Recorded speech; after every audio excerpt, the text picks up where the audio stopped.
Born out of the challenges brought on by a worldwide pandemic, birthed under hellish red orange skies, bred from rampaging West Coast wildfires, and built amidst the year-long political riots and rallies in Portland, Oregon. Matt Pike's solo debut, Pike vs. the Automaton, is both a musical and emotional release. It will be released on the 18th of February via MNRK Heavy. Now, I don't think Matt Pike should need any introduction. If you've heard of Sleep or High on Fire, then you've heard of Matt Pike. So, considering the massive influence Sleep in particular has had on the music scene, it's probably no surprise that elements of the legendary band as well as High on Fire sneak their way into Matt's solo offering.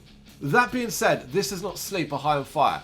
It is as though Sleep had a baby with High on Fire and the baby is on psychedelics. It's a trippy, heavy rock record with elements of D-beat punk that seems very determined to confound as much as entertain. This is one that will make your brain ache.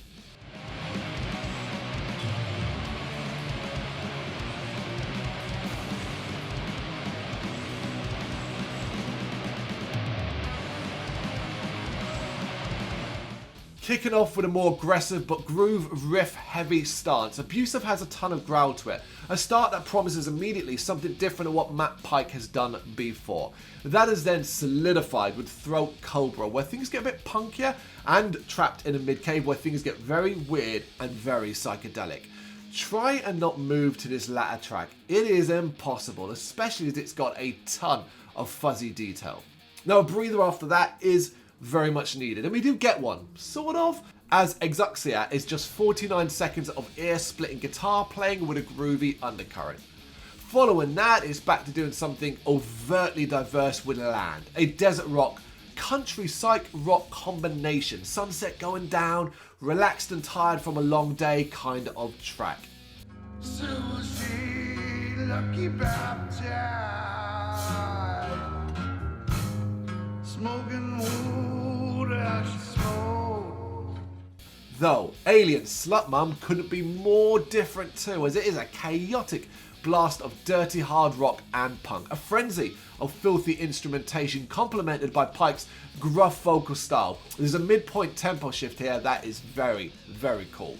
It's another big one with Apollyon, nearly 9.5 minutes long, and here we get one of the album's most trippy and eclectic songs, where the hazy rock becomes thicker and thicker as it goes on. And then Acetessa, which is definitely not a Sonic the Hedgehog level, that goes for the juggler with a short, sharp burst of D-beat punk, before Latin American Geological Formation combines the groovy psych parts of Pike with his penchant for making heavy noise, while refusing completely to ever hit anything that might not be incredibly disruptive to the mind's faculties. It has been one hell of a journey, but it's not quite done yet. Going out with a bang, Pike vs. the Automaton wraps up with a near 11-minute Leaving the Wars of Woe, where body shaking and head-banging riffs stand super tall. Pike's vocals get even gruffer, and the doomy, stoner-tinged rhythm blends perfectly with mind-altering twists and turns. Listen, this is a bit of a mindfuck of an album. It can be incredibly heavy, it can be incredibly groovy, it can be incredibly psychedelic and trippy. And it can be incredibly a lot of fun. It can also be super challenging. Got to throw that in there as well.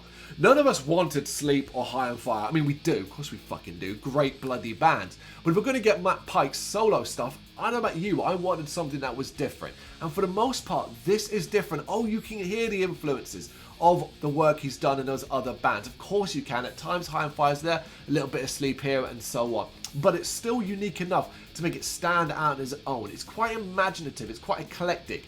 No two tracks sound quite the same, even though certain tracks are built around the same sort of picture. You know, whether it be this one's going to be a bit more D-beat punk and faster sort of death metal-esque growls and roars and things like that, whereas this one is going to be stoner and desert and psych and things like that. That's as close as you get to similarities. But each time it's always something really fucking different and really interesting. I had a lot of fun with this one. I didn't really expect it based off the single I'd heard leading up to it, which I thought was good. I just didn't think it was great. But hearing that single in relation to this whole album, I loved it. I loved it way more. I reckon you will too, particularly if you're after something just a little bit weird. 18th of February it's out. MNRK Heavy. You know what to do. Let me know what you think in the comments. Thank you very much for watching. You can check us out on gbhblofficial.com as well as on Facebook, Instagram, Twitter and Tumblr. Go to Patreon and help us out over there. That's patreon.com/gbhbl, as well as Big Cartel, where you can find some of our merchandise. We have a podcast running on SoundCloud and Apple Podcasts. And of course, if you like this video, do us a favour, hit the subscribe button and help the channel grow. Games, horror and heavy metal. What else is life for?